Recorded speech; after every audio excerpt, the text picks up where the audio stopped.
Virology শুরু করি তাহলে, ঠিক তো? জি স্যার। আচ্ছা, ভাইরোলজি শুরু করি। প্লান্ট ভাইরোলজি, বুঝছো না? প্লান্ট ভাইরোলজি শুরু করতেছি। আচ্ছা, ঠিক আছে। আমরা প্লান্ট ভাইরোলজির আগে ভাইরাসের একটা ডেফিনেশন দিই তোমাদেরকে, বুঝতে তো জি তোমরা? স্যার। জি স্যার। আচ্ছা শোনো, ভাইরাস ভাইরাস ভাইরাসটা কি? ভাইরাসটা কি এটার একটা সংজ্ঞা নাও। A virus is is a non cellular infectious particle. লিখতে পারতেছো না তোমরা? লিখো নাও। A virus is a non cellular infectious particle composed of an internal core composed of an internal core core শুনতেছ? Hello sir. internal core core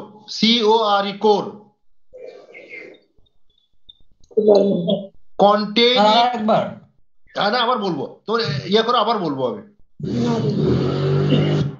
A virus is a non-cellular infectious particle. Particle ওই যে সয়েলে particle আছে না, ওরকম particular. composed of an internal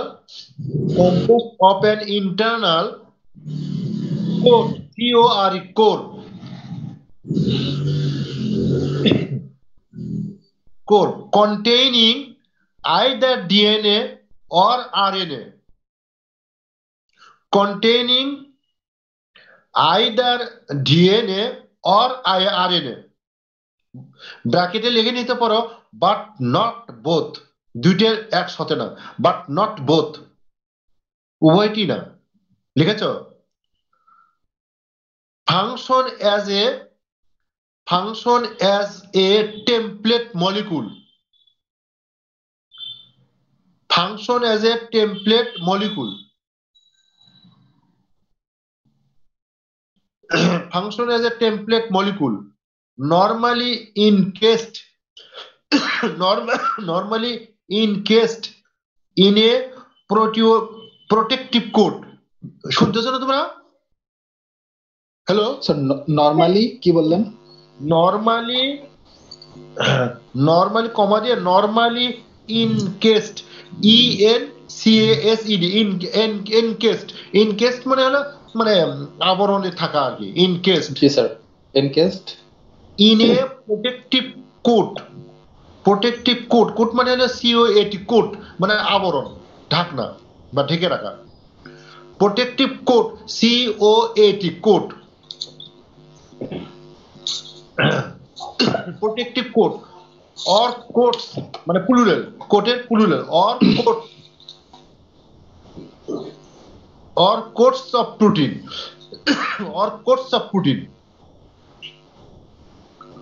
or lipoprotein envelope or lipoproteinটা হলো envelope, ব্র্যাকেটে লিখে নেবে envelope, which is able to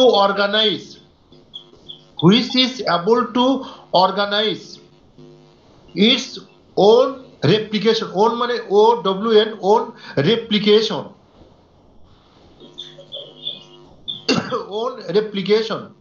only within a suitable host cells,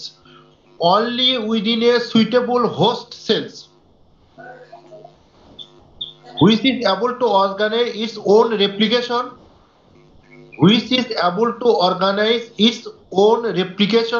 only within suitable host cells.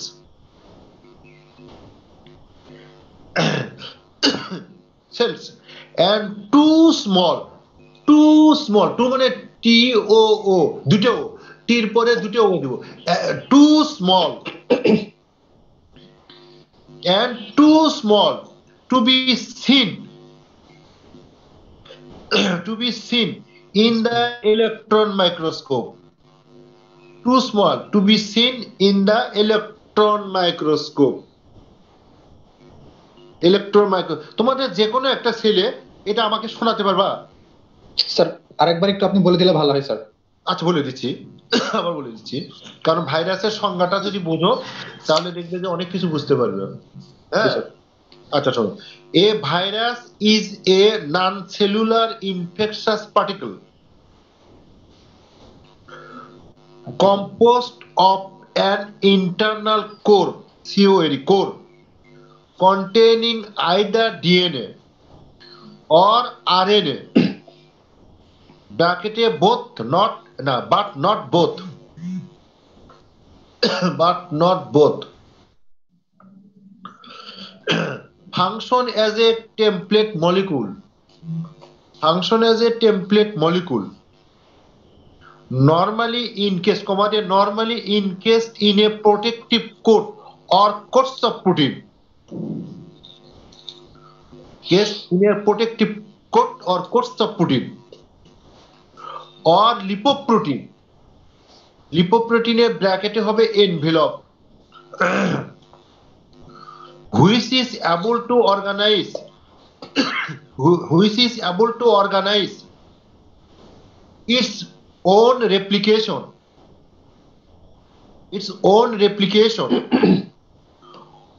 only within a suitable host cells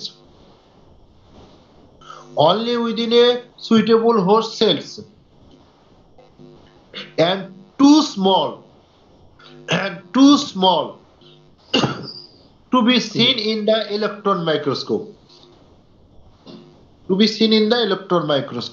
আমি আগে তোমার ওই plant ভাইরোলজির একটা বই ছিল, ওয়ালকি নামে একজন বই ছিল, বুঝছো, ওয়ালকিন।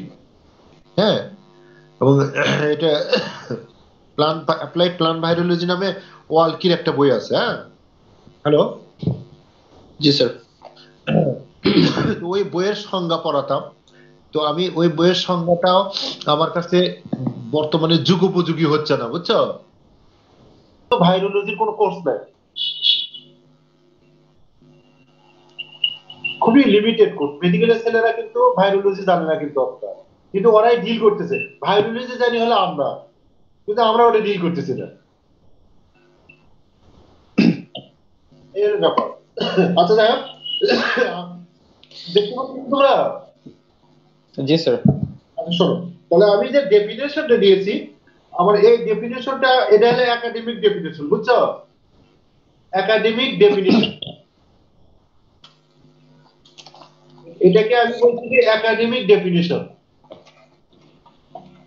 আচ্ছা, এখন হলো এটাকে যদি, এই ডেফিনেশনটাকে যদি ভাইভাতে নিয়ে আসি তাহলে কেমন বলতে হবে?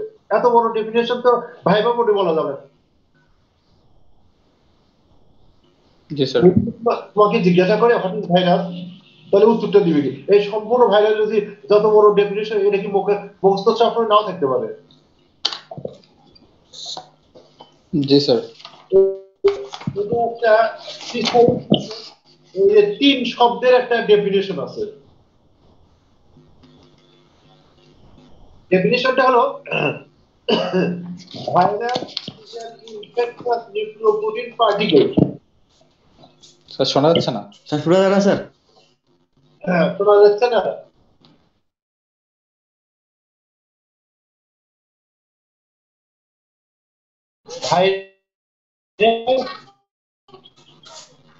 জি স্যার। infectious nucleoprotein particle, শোনা যাচ্ছে না? জি স্যার। তিন শব্দ কি? infectious nucleoprotein particle। তুমি যদি কেউ ভাইরাসের জিজ্ঞাসা করে হোয়াট ইজ ভাইরাস, তুমি বলে খালি সিম্পলি বলবে যে infectious nucleoprotein particle। বলো তো, এখন বলো তো ডেফিনেশনটা বলো তো, ওইটাও বলো এটাও বলো তো, দেখি তো কে বলতে পারো।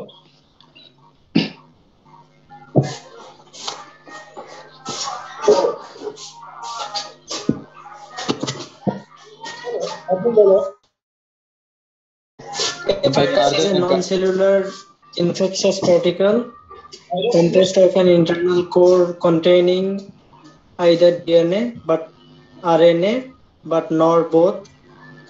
Function as template molecule, normally encased in protective coat or coats of protein or lipoprotein envelope, which is able to organize its own replication only within a suitable host cells and too small to be seen in the electron microscope. আর ভাইবার জন্য হচ্ছে virus is infectious nuclear protein particle. আচ্ছা এইটা এখন হলো good ভালো। এখন এখানে ডিফিনিশনের মধ্যে যে বলা আছে যে ইনফেকশাস পার্টিকেল, বুঝতেছো? ইনফেকশাস শব্দটা না? জি স্যার। ইনফেকশাস পার্টিকেল মানে ভাইরাস যদি কাউকে আক্রমণ করে, মানে সেলের মধ্যে ঢুকে, ভাইরাস যদি সেলের মধ্যে ঢুকে তাহলে সেটা রোগ করবে, 100% রোগ করবে। জি স্যার। এই জন্য এটা বলা হয়েছে ইনফেকশাস পার্টিকেল। এটা যদি কিন্তু নাম সেলুলার, এটা কিন্তু সেল না, এটা কিন্তু অর্গানিজম না, এটা কিন্তু মাইক্রো অর্গানিজম না, এটা মাইক্রো অর্গানিজম না, এটা পার্টিকেল, এটা একটা পার্টিকেল। আচ্ছা, কিন্তু এটা যদি সেলের মধ্যে যদি কখনো এন্টার করে, সেলের মধ্যে যদি ঢোকে তাহলে এটা অবশ্যই ডিলিট করবে, এই জন্য ইনফেকশাস। হ্যাঁ হ্যাঁ। আর ঘটনা কি এখানে এখানে ভাইরাসটা মেইনলি দুইটা জিনিস দ্বারা তৈরি। একটা হলো তোমার আরএনএ অথবা ডিএনএ, আর থাকে হলো প্রোটিন। এই দুটো হলো মূল জিনিস। তাহলে নিউক্লিক অ্যাসিড, আরএনএ আর ডিএনএ নিউক্লিক অ্যাসিড, আর একটা থাকে হলো প্রোটিন। কথা বুঝছেন কি? আমরা কিন্তু কথা বলতেছি না, করোনা ভাইরাস নিয়ে কথা বলতেছি না, আমরা ভাইরোলজির উপরে কথা বলতেছি। আচ্ছা, তাহলে এটা প্রোটিন আর হলো তোমার প্রোটিন, নিউক্লিক অ্যাসিডটা প্রোটিন দ্বারা তৈরি। তো প্রোটিনের লেয়ারটা একাধিক থাকতে পারে। চতুর্দিক দিয়ে থাকবে প্রোটিন আর ভিতরে থাকবে কোন দেবে, ভিতরে থাকবে হলো আরএনএ অথবা ডিএনএ। এই হলো কমপ্লিট কথা। তুমি ডাইরেক্টলি ভাইরাসের থেকে আরএনএ অথবা ডিএনএ পাইতে পারবো আমরা। এক। দুই নম্বর, এটা আরেকটা কি করতে পারে, যদি এইটা ভাইরাস পার্টিকেলটাকে যদি তুমি কোথাও মনে করো সেলের বাইরে থাকে, সেলের বাইরে যদি থাকে, লিভিং যদি থাকে, তাহলে এটা ইনঅ্যাক্টিভ অবস্থায় থাকে। আবার টাইম আছে, কিছুক্ষণ পরে, কিছুদিন পরে বা কয়েক ঘন্টা পরে এটা ইনঅ্যাক্টিভ হয়ে যায়। আর এটা যদি সেলের মধ্যে ঢুকে, তাহলে কোনো সেলে যদি ঢোকে তাহলে সেই সেলের মধ্যে নিজে নিজে রেপ্লিকেট করতে পারে, অর্থাৎ মাল্টিপ্লাই করতে পারে। এটা কারোর সাহায্য লাগবে না, ওই সেলেরই ভিতরে ঢুকে সে নিজে নিজে রেপ্লিকেট করতে পারে। সংখ্যা বেশি হতে থাকবে, বৃদ্ধি পাইতে থাকবে এটা সংখ্যা। রেপ্লিকেট মানে এটা অনুরূপ সংখ্যা, যদি আরএনএ ঢোকে, আরএনএ দেখতে যেরকম অনুরূপ সংখ্যা মাল্টিপ্লাই করতে থাকবে, এটা হলো রেপ্লিকেশন। সেলের মধ্যে লিভিং সেলের বাইরে যদি তোমার একটা পার্টিকেল থাকে, একটাই থাকবে, কিন্তু সেলের ভিতরে ঢোকার সঙ্গে সঙ্গে এটা রেপ্লিকেট করা শুরু করে। আর শুধুমাত্র এটা তোমার ইলেকট্রন মাইক্রোস্কোপের সাহায্যে এটা তারা দেখা যায় না, এটা ইলেকট্রন মাইক্রোস্কোপে শুধু দেখতে হয়। ইলেকট্রন মাইক্রোস্কোপ আমাদের নাই, এটা অনেক দামি মাইক্রোস্কোপ, অনেক কস্টলি। ইলেকট্রোম্যাগনেটিক, আমরা যেমন সাধারণ মাইক্রোস্কোপে যেমন আলো দিয়ে দেখি বা মিরার দিয়ে লেন্স দিয়ে দেখি, কিন্তু ইলেকট্রন মাইক্রোস্কোপে কিন্তু এরকম লেন্স থাকে না, ম্যাগনেটিক লেন্স থাকে। হ্যাঁ, আর ওখানে আলোর সোর্সটা হলো ইলেকট্রনের থেকে ইলেকট্রন প্রবাহ করে, এবং মাইক্রোস্কোপ থেকে ইলেকট্রন প্রবাহ তৈরি করে ওই ইলেকট্রন প্রবাহ দিয়ে আলো দেওয়া হয়। এভাবে কিন্তু ইলেকট্রন মাইক্রোস্কোপ কাজ করে, এবং ওই শুধু ইলেকট্রন মাইক্রোস্কোপের সাহায্যে এটা দেখা যাবে। আচ্ছা, আর হলো ভাইরাসের ছোট্ট যে আছে এর মধ্যে লেখা আছে, এখানে সব লেখা আছে। এটা ইনফেকশন, এটা ইনফেকশন করবে, আবার নিউক্লিওপ্রোটিন, নিউক্লিক অ্যাসিড আছে, হলো পার্টিকেল মানে হলো এদের লিভিংও না নন লিভিংও না, ইন বিটুইন। এদের লিভিংও বলা যাবে না, নন লিভিংও বলা যাবে না, এটা হলো লিভিং নন লিভিং এর মাঝামাঝি একটা কণা, পার্টিকেল। কথাটা বুঝছো তোমরা? জি স্যার। এটা লিভিং নন লিভিং। আচ্ছা, তারপর ভাইরাস, তোমরা আরেকটা চ্যাপ্টার লেখেন একটা which within host cell virus reproduction is, host সেলের মধ্যে ভাইরাস প্রোডাকশন কার উপরে নির্ভর করে? Within host cells virus production is depend করে কার উপরে করে, সেটা লিখে দিচ্ছি আমরা। এখানে 4টা পয়েন্ট আছে, আমি 4টা পয়েন্ট তোমরা এটা কোশ্চেন করিও মেথুতে। জি হ্যালো স্যার আপনার স্পিকারটা টেবিলের হ্যাঁ? কাছে আছে তো জি লাগা আছে, তাই হ্যাঁ? সাউন্ডটা আগের মতো ক্লিয়ার হচ্ছে না। সাউন্ডটা আপনার একই ভাবে হাত থেকে সাউন্ডটা আগে আগে ক্লিয়ার ছিল বেশি, বাট টেবিলের সাথে লেগেছিল তো, দ্যাটস ওয়াই মেবি। বাবা একটু সাউন্ড বাড়ায় দাও, সাউন্ড কম হচ্ছে কেন? দাদা সাউন্ড কম হচ্ছে, সাউন্ড আছে এখন? দেখো তো সাউন্ড ঠিক আছে কিনা। হ্যালো জি স্যার। স্যার এখন সাউন্ড ঠিক আছে? জি স্যার। এই যে তোমরা আমাকে দেখতে পাচ্ছ না? জি স্যার।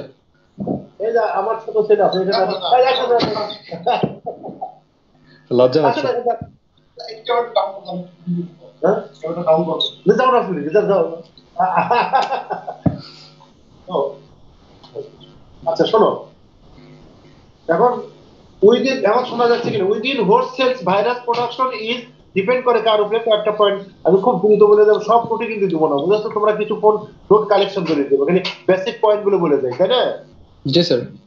শোনো, 1 নম্বর depend on the host protein synthesizing machinery. Dependent on the 1 নম্বর dependent on the host protein synthesizing machinery. খুবই ইম্পর্টেন্ট কথা এটা। ভাইরাস প্রোডাকশনটা ডিপেন্ড করে সেলের মধ্যে on the host protein synthesizing machinery. Host synthesizing machinery. আচ্ছা, এখন ঘটনাটা কি? তোমার প্রোটিন সিনথেসাইজ কিভাবে হয় জানো? প্রোটিন সিনথেসাইজ হোস্ট সেলের মধ্যে কোন জায়গাটা প্রোটিন সিনথেসাইজ হয়? রাইবোসোম। হ্যাঁ, ইয়েস, রাইবোজোম কাজ করে, মেশিনারি যেগুলো আছে রাইবোজোম কাজ করে।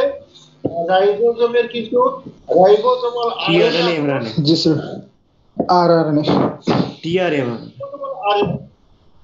এটা তো আছে, রাইবোজোমাল আরএনএ যেটা আছে, rRNA sir. RRNA, yes. Ribosome মানে রাইবোজোমের যে আরএনএ এটাই কাজ করে, মানে আরআরএনএ কাজ করে। জি স্যার। যেটা সেটা হলো তোমার, এগুলো হলো ট্রান্সক্রিপশন হয়ে আছে যখন প্রোটিন সিনথেসাইজ করতে হয়। এটা হলো একটা মেসেঞ্জার আরএনএ, আর একটা হলো ট্রান্সফার আরএনএ। জি স্যার। মানে তাহলে বেসিক্যালি 3টা পার্টস আছে প্রোটিন সিনথেসাইজের। একটা হলো রাইবোজোম, একটা মেসেঞ্জার আরএনএ, আর একটা হলো ট্রান্সফার আরএনএ।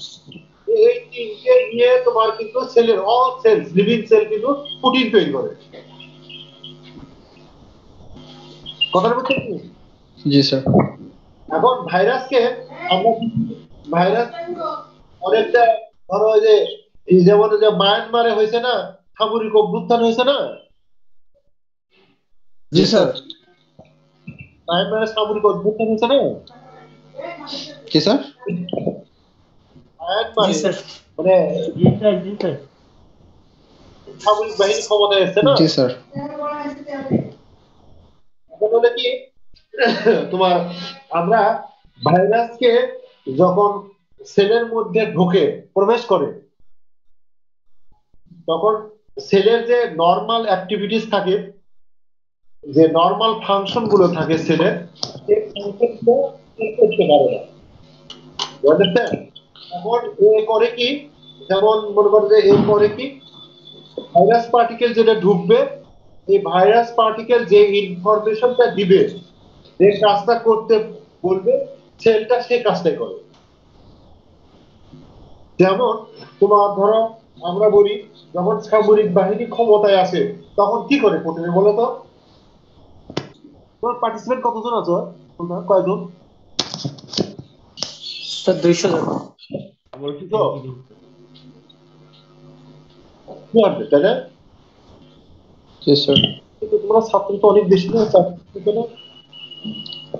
স্যার সবার নেটওয়ার্ক সমস্যা স্যার, অনেকেরই নেটওয়ার্ক সমস্যা আছে, অনেকে বাইরে থাকে স্যার, প্রবলেম হয় স্যার একটু। আচ্ছা শোন, স্যার এরকমই পার্টিসিপেন্ট থাকে স্যার, 200 220 230 এরকমই স্যার। আচ্ছা শোনো তো, সামরিক বাহিনী ক্ষমতায় আসলে স্যার কি করে? বড় বড় নেতাদের ধরে ধরে আটক করে স্যার, মানে বড় বড় মাথা দিয়ে। এই না, বড় বড় নেতাদের ধরার আগে আর একটা কাজ করে। ধরবে কেমন করে? ধরারও একটা নিয়ম আছে না? স্যার গণতন্ত্রটাই নষ্ট করে দেয়। না, ওই ঘটনাটা কি প্রথমে ওরা যে ওই ইয়ে থাকে, যেটা কনস্টিটিউশন থাকে, গঠন রাষ্ট্রের যে গঠনতন্ত্র ইয়ে থাকে, যেটা কনস্টিটিউশন, সংবিধান, রাষ্ট্রের একটা সংবিধান থাকে না, জি স্যার। জি স্যার। এই সংবিধানটাকে বাতিল করে প্রথমে করে, বুঝলে না? জি স্যার। সংবিধানটা যদি বাতিল করে তখন কিন্তু নেতাদেরকে ধরতে পারবে, তাছাড়া কিন্তু ধরতে পারবে না তোমার।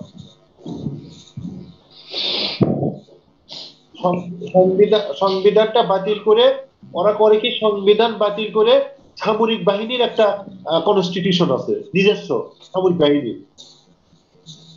তারা করে কি, মানে প্রথমে কাজটা করে জেনারেল কনস্টিটিউশন যেটা আছে, জেনারেল সংবিধান, সাধারণ সংবিধান রাষ্ট্রের যেটা আছে, সেটাকে বাতিল ঘোষণা করে। বুঝছো কথাটা? জি স্যার। বাতিল ঘোষণা করে তখন ওরা করে কি, বাতিল যখন ঘোষণা করলো তখন সংবিধান থাকলো না, জিরো করে দিল না। জি স্যার। জিরো করে দেওয়ার পরে তারা করে কি, ওই সামরিক বাহিনীর সংবিধানটা ঘোষণা করে যে এখন থেকে রাষ্ট্র এই সংবিধানের উপর চলবে। এখন সামরিক বাহিনীর যে সংবিধানটা চালু করলো, তার আন্ডারে তুমি রাষ্ট্রে এখন সেনাবাহিনীর আন্ডারে চলবে। তুমি তখন গ্রেপ্তার করো, মারো, কিছু করো, সবগুলো ওই ওদের সংবিধানের আলোকে তারা করবে, নাহলে কিন্তু হঠাৎ করে কিছু করতে পারবে না। কথাটা বুঝছো তুমি? জি স্যার। এখন হলো কি, ভাইরাসকে আমরা ওই সামরিক বাহিনীর মানে ক্ষমতা, মানে অভ্যুত্থানের মতো মরবে সে। ভাইরাস করে কি, সেলের মধ্যে ঢুকে সে অভ্যুত্থান করে সেলকে বলে stop your all activities from now, when it enter, just enter after enter, it will stop all the activities of the cell. You understand? এবং বলে যে follow the instruction of the virus particle, my instruction, আমি যে instruction গুলো দেবো, মানে cells will function this, otherwise it will not work. কথা বুঝছো তোমরা? এই জন্য এই না, ডিপেন্ডেন্ট অন দ্য হোস্ট, সে করে কি প্রথমে তার নিজেকে তৈরি করা দরকার, যেহেতু সে একা একা তো কাজ করবে না, তাকে অনেক পার্টিকেল তৈরি করতে হবে। সেই জন্য সেলের মেশিনারিজ ব্যবহার করে সে ভাইরাস পার্টিকেল তৈরি করতে কমান্ড করে দেয়। এখানে দুইটা জিনিস আছে, একটা জিনিস হলো আরএনএ তৈরি করতে হবে তাকে, আর একটা তৈরি করতে হবে ডিএনএ, হলে ডিএনএ তৈরি করতে হবে, আর একটা তৈরি করতে হবে প্রোটিন তৈরি করতে হবে। এবং প্রোটিন ছাড়াও, প্রোটিন তো আছে, প্রোটিনের বিভিন্ন ধরনের প্রোটিন ভাইরাসের আছে, প্রোটিন তৈরি করতে হবে, আরো কতগুলো কম্পোনেন্ট আছে সেগুলো তৈরি করতে হবে তাকে। মানে ভাইরাসের যা যা দরকার সব তৈরি করবে সে, সোজা কথা। কথা বুঝছেন না? আচ্ছা, 2 নম্বর হলো অর্গানাইজ ফ্রম দ্য পোলস। 2 নম্বর বুঝেছো?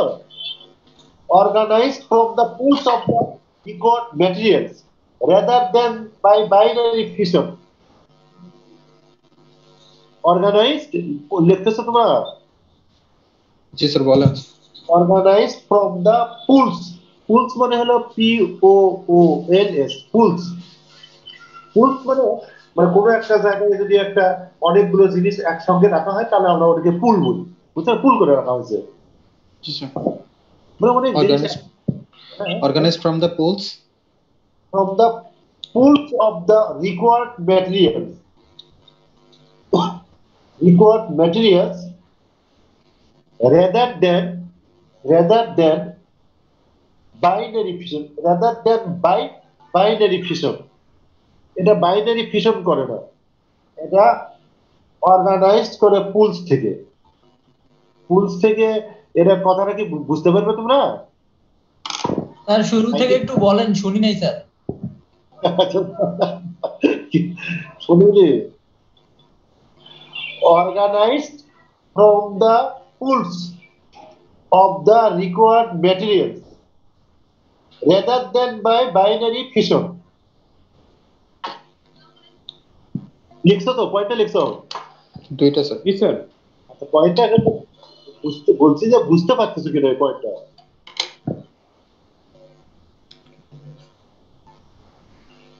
ক্লিয়ার হয়েছে কিনা? স্যার না স্যার বুঝিনি। স্যার যদি কিছু মনে না করেন, মানে কিসের পয়েন্ট এটা একটু বলতেন আরেকবার যদি। 2 নম্বর পয়েন্টটা, organized from the pools of the required materials rather than by binary fission, এটা বুঝতে পারছো কিনা? 2 নম্বর পয়েন্টটা বুঝতে পারিনি স্যার পয়েন্টটা, মানে শুনতে পারছি বাট পয়েন্টটা বুঝিনি স্যার। সেটাই বলতেছি, না বোঝারই কথা, না বোঝাটা ভালো, বুঝলে তো সমস্যা। জি স্যার। কেন বলো তো? মানে বোঝাটা অত সোজা না, কিন্তু বুঝেছো কথা? সেখানে ঘটনাটা হলো কি, এই যে বেসিক পয়েন্ট বুঝলে পরেগুলো কিন্তু সোজা, পরেগুলো এমনি পারবে। যদি ভাইরাসের ডেফিনেশন আর আপনি যেগুলো পড়াবো এগুলো যদি বুঝতে পারো, তাহলে দেখবে যে তুমি নিজেই বোঝাতে পারবে কাউকে।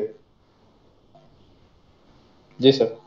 আচ্ছা শোনো, ঘটনাটা হলো কি, একটা কল্পনা করো, একটা সেল কল্পনা করো, ওর সেল কল্পনা করো, সেলের মধ্যে কি কি জিনিস আছে তা কল্পনা করো। আছে না সেলের মধ্যে অনেক জিনিস, অর্গানেলিস আছে না? জি স্যার।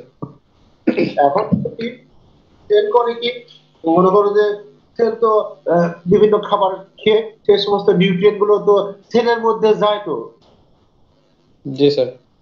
সেলের মধ্যে গেলে সেল করে কি, এই ধরো ধরো তুমি নাইট্রোজেন বলো, সালফার বলো, ফসফরাস বলো, হ্যাঁ, তারপরে নিউক্লিক অ্যাসিডের অ্যামাইনো অ্যাসিড বলো, হ্যাঁ, অথবা প্রোটিনের অ্যামাইনো অ্যাসিড বলো, এই সমস্ত ম্যাটেরিয়াল গুলো, যেমন প্রোটিনের ক্ষেত্রে অ্যামাইনো অ্যাসিড, এই ম্যাটেরিয়াল গুলো সেলের মধ্যে পুল আকারে থাকে। মানে এক একটা, মনে করো যেখানে অ্যামাইনো অ্যাসিডের অনেকগুলো অ্যামাইনো অ্যাসিড আছে না, এই অ্যামাইনো অ্যাসিড গুলো, প্রত্যেকটা অ্যামাইনো অ্যাসিড একটা পুলে থাকে, এক জায়গায় থাকে, তারা সেলের মধ্যে ঢুকে স্তূপ আকারে। একটা, হ্যাঁ জি, স্তূপ আকারে। স্তূপ আকারে বা লট আকারে থাকে, জি স্যার। সেলের মধ্যে থাকে এগুলো ম্যাটেরিয়াল গুলো, এই নিউট্রিয়েন্ট ম্যাটেরিয়াল গুলো থাকে সেলের মধ্যে। জি স্যার। আচ্ছা, এখন যখন মনে করো যে এ মানে যখন ভাইরাস পার্টিকেল তৈরি করবে, তার প্রোটিনের দরকার হবে, তার নিউক্লিক অ্যাসিডের দরকার হবে। নিউক্লিক অ্যাসিডের মধ্যে কি কি আছে? DNA RNA. না না না, মানে ডিএনএ আরএনএ এর মধ্যে কি আছে? বেজ আছে না? রাইবোজো, ইয়া, নাইট্রোজেন বেস আছে স্যার। বেজ জিন আছে স্যার, জিন। বেজ আছে, সুগার আছে, ফসফেট আছে। জি স্যার। বুঝো না? বেজের মধ্যে তো মনে করো দুই ধরনের, একটা পাইরিমিডিন আছে আর একটা পিউরিন আছে। পিউরিন। এদের মধ্যে আবার মনে করো পিউরিন কোনগুলো আর পাইরিমিডিন কোনগুলো, এগুলো তো বেজ আছে না আরো ভিতরে। জি স্যার। অ্যাডিনিন আর গুয়ানিন হচ্ছে স্যার পিউরিন। হ্যাঁ, আর পাইরিমিডিন হচ্ছে ইউরাসিল, থাইমিন, সাইটোসিন এগুলা। হ্যাঁ রাইট। আচ্ছা, এই এই ম্যাটেরিয়াল, এটা যখন যে আরএনএ তৈরি করতে হবে, তখন তো এগুলো দরকার হবে না তার? জি স্যার। তখন তো এগুলো দরকার হবে, বা প্রোটিনের জন্য যে অ্যামাইনো অ্যাসিড, এগুলো দরকার হবে তার। জি স্যার। সে তখন করে কি, সেলের মধ্যে যে এই রিকোয়ার্ড ম্যাটেরিয়াল, সেগুলো রিকোয়ার্ড, তার দরকার এগুলো, এগুলো সে পুল থেকে নিয়ে নেয়, অর্গানাইজ করে নিয়ে নেয়। আচ্ছা। অর্গানাইজ করে নিয়ে নিয়ে তারপরে সে সিনথেসাইজ করে। কিন্তু এখানে যেমন মনে করেন যে ব্যাকটেরিয়া বাইনারি ফিশন করে, সেল ভাবে দুটো সেল হয়ে গেল, নিউক্লিয়াস সহ ডিভিশনে দুটো সেল হয়ে গেল, ওটা আবার ডিভিশনে ডটার সেল থেকে আবার মাদার সেল হয়ে গেল, এভাবে এটা হলো বাইনারি ফিশন। কিন্তু এখানে বাইনারি ফিশন হয় না, এখানে পুল থেকে রিকোয়ার্ড ম্যাটেরিয়াল গুলো কালেকশন করে ভাইরাস পার্টিকেল তৈরি করে। জি স্যার। এটা হলো দ্বিতীয় লাইনের ব্যাখ্যা। জি স্যার, বুঝতে পারছি। জি স্যার। বুঝতে জি, স্যার। পারছো? লাইনটা একবার বলেন স্যার। ওই লাইনটা আবার বলবো। Organized from the pools of the required material rather than by binary fission.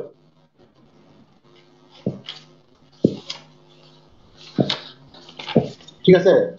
G sir, এবার 3 নাম্বার পয়েন্ট। আচ্ছা, 3 নম্বর point. Located at sites which are not separated from the host cell contents by a lipoprotein. Sir একটু ধীরে বললে ভালো হয় sir. Located at sites. Site মানে হলো SITES. Sites. Located at sites. SITES. Sites. Which are not separated.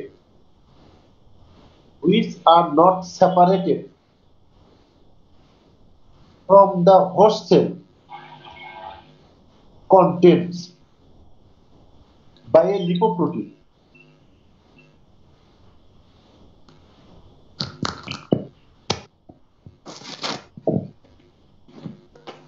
From the host cell contents by a lipoprotein.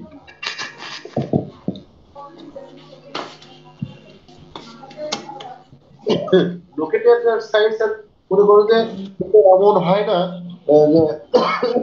এমন হয় না, এটা কিন্তু সেলের মধ্যে একটা জায়গায় থাকে, সিনথেসাইজ করার পরে একটা জায়গা সেটা থাকে, থাকার পরে কিন্তু এটাকে তুমি সহজে সেপারেট করতে পারবে না, যে এটা ভাইরাস পার্টিকেল, এটা সহজে সেপারেট করতে পারবে না, হোস্ট সেল থেকে সহজে সেপারেট করতে পারবে না। কথাটা বুঝছো তুমি? এরপরে দাও লিপোপ্রোটিন বাইলিয়ার মেমব্রেন, লিপোপ্রোটিন বাইলিয়ার মেমব্রেন, যেমন মনে করো যে সেলের একটা মেমব্রেন আছে না, সেলের মেমব্রেন আছে না? জি স্যার। জি স্যার। সেলও আছে, মেমব্রেনও আছে, তাই না? কিন্তু এই ভাইরাস পার্টিকেল কোনো মেমব্রেন দ্বারা আলাদা থাকে না, কোনো মেমব্রেন থাকে না, কোনো মেমব্রেনের দ্বারা তুমি আলাদা করতে পারবে না। এটা অন্য যেমন পার্টিকেল গুলো আছে ওইরকমই দেখতে হবে, যেমন অন্য কম্পোনেন্ট যেগুলো আছে সেরকমই হবে দেখতে। আচ্ছা, তারপরে 4 নম্বর point, continually giving rise variant, continually giving rise variant, So continuously continuously লিখতে পারো, গিভিং রাইজ ভেরিয়েন্টস, আর কন্টিনিউয়াসলি কি বললেন sir? giving rise, giving rise, RISE, giving rise variants বুঝছো না? জি sir. Variants through various kinds of cells in the viral nucleic acid, শুনতেছ? বুঝতে পারতেছ? আরেকবার আবার এই পয়েন্টটা কিন্তু হয়ে যায় বর্তমানে করোনার সাথে খুবই মিলবে পয়েন্টটা, বুঝছো? হ্যাঁ, আচ্ছা, এটা বলতেছে continually giving rise variants,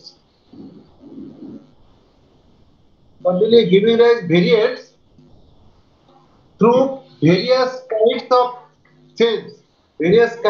cells in the viral nucleic acid, বাবা তোমরা একটু 1 মিনিট একটু দাঁড়াও, মোবাইলে একটু চার্জ দিয়ে করতেছে, অসুবিধা নেই। হ্যাঁ, এই শোনো, থাকো। হ্যাঁ, হ্যালো, জি স্যার। জি স্যার। লাস্টের লাইনটা লিখছো? আজকে বন্ধ থাক স্যার। লাস্টের লাইনটা লিখছো তুমি বাবা? হ্যাঁ জি স্যার, লাস্ট জি এটা স্যার। কমপ্লিট। লিখছে স্যার আজকে শেষ করে দেন এটা হলো এই কি পর্যন্তই। যেমন শেষ করে দেন। এই পর্যন্ত শেষ করে দিব। জি স্যার। জি স্যার। আচ্ছা ঠিক আছে, এই বন্ধ শেষ থাক স্যার। আচ্ছা ঠিক আছে, অসুবিধা নেই, তাহলে শেষ করে দিই। আচ্ছা এটার ব্যাখ্যাটা বলে দিই, নাহলে শেষ হবে না। এটার ব্যাখ্যাটা বলে দিই। পরেরটা 4 নম্বর ব্যাখ্যা, সেটা হলো যে তোমরা দেখতেছো না করোনা ভাইরাসের বিভিন্ন প্রকরণ আসছে, ভেরিয়েন্টস আছে। জি স্যার। তাই না? জি হ্যালো, স্যার। জি স্যার। যেমন মনে করো যে ইংল্যান্ডে বলতেছে নতুন ভেরিয়েন্টস, আবার বাংলাদেশে বলতেছে ভেরিয়েন্টস, মানে বিভিন্ন স্টেটে বিভিন্ন ভেরিয়েন্টস না, জি প্রকরণ। স্যার। মানে বলা হচ্ছে বিভিন্ন বিভিন্ন ভেরিয়েন্টস মানে প্রকরণ, বিভিন্ন ধরনের ভাইরাস আছে। জি স্যার। আচ্ছা, এখানে ঘটনা হলো কি যে ছেলে যে দেহে আমাদের কিন্তু জেনেটিক মেকআপ কিন্তু পৃথিবীতে মানুষের কিন্তু এক এক মানুষের এক এক রকম জেনেটিক মেকআপ, তাই না? তুমি দেখতে একরকম, আমি দেখতে আর এক রকম, তোমার বন্ধুরা তো প্রত্যেকে আলাদা দেখতে না। জি স্যার। কথা বুঝলে না? জি স্যার। পৃথিবীতে এই যে মানুষের যে জেনেটিক মেকআপ, ভাইরাস যখন ইন্টার করতেছে, এটা তো জিন ফর জিন, হোস্টের সাথে একটা জিন ফর জিন রিলেশনশিপ ডেভেলপ করতেছে। সে যে আরএনএ যে সিনথেসাইজ করবে বা ডিএনএ যেটা সিনথেসাইজ করবে, সেই যে লিভিং সেলে অ্যাটাক করছে, সেই লিভিং সেলের জেনোমিক সিকোয়েন্স অনুযায়ী কিন্তু এই আরএনএ ভাইরাস ডিএনএ হবে। কাজেই পৃথিবীতে কিন্তু এই যে ভাইরাসের ভেরিয়েন্টস প্রকরণটা কিন্তু মানে এক এক মানুষের ক্ষেত্রে কিন্তু এক এক ধরনের ভেরিয়েন্ট তৈরি করবে। খালি শুধু বলতেছে একটা জাতির মধ্যে একটা প্রকরণ আছে তা না, কিন্তু এদের শতাধিক লক্ষ লক্ষ ভেরিয়েন্ট কিন্তু তৈরি হবে। জি স্যার। যেটা কিন্তু আমার লেখায় কিন্তু এটা কেবল বলতেছে কিন্তু আমার লেখার মধ্যে কিন্তু এটা এর আগে আছে, করোনা শুরুর আগের দিকে আসছে এই লেখাটা। কারণ আমার তো এটা আছে তো এগুলো। স্যার ভেরিয়েন্টটা কেন তৈরি হবে স্যার?